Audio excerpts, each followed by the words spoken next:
Bonjour les enfants, aujourd'hui j'aimerais qu'on parle un peu plus de la Terre et des rayons du soleil. La dernière fois nous avons découvert que selon le moment de la journée, on avait l'impression que les rayons du soleil nous tombaient droit dessus, comme s'ils nous tombaient dessus de manière perpendiculaire. Eh bien, saviez-vous que tous les rayons du soleil ne tombent pas de manière perpendiculaire? Il y a même des endroits où les rayons du soleil ne tombent jamais de manière perpendiculaire sur la Terre. Ça serait le cas si la Terre était comme ça. Si la Terre était plate, tous les rayons du soleil tomberaient de manière perpendiculaire, c'est-à-dire qu'elle formerait un angle droit en tombant. Mais la Terre n'est pas comme ça. La Terre, elle est plutôt comme ça. Elle ressemble à une sphère.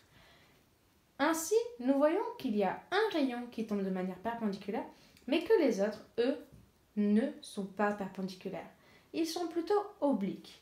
Donc nous venons de voir que notre Terre ressemble plutôt à une sphère et que certains rayons du soleil tombent de manière oblique, ceci, et d'autres de manière perpendiculaire. C'est un peu comme cela. Regardez. Ici, nous avons une feuille. Et imaginons que cette lampe représente les rayons du soleil.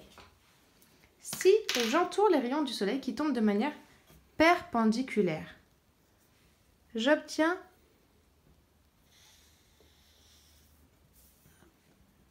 un cercle, comme ça.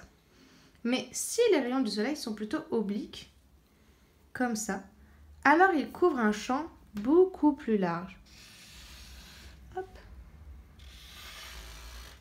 Ils couvrent toute cette partie. Eh bien, nos rayons du soleil sont tantôt perpendiculaires, tantôt obliques.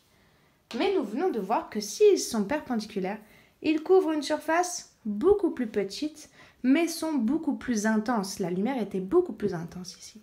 Alors que s'ils sont obliques, ils couvrent une surface plus grande, mais ils sont moins intenses. C'est un peu comme sur cette affiche-là. On voit ici que nous avons le même nombre de rayons, que ça soit là ou là. Pourtant, la zone touchée n'est pas du tout la même. Si les rayons du soleil tombent de manière perpendiculaire, forment un angle droit, nous avons une zone toute petite qui est touchée. Alors que si les rayons du soleil tombent de manière oblique sur la surface de la Terre, alors ils couvrent une plus grande zone. Les endroits où les rayons de la Terre tombent de manière perpendiculaire sont les équateurs.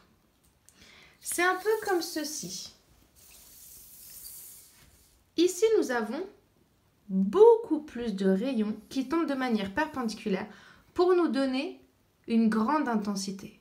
Or, nous avons besoin de beaucoup moins de rayons perpendiculaires, car ici ils sont obliques, pour couvrir la même zone.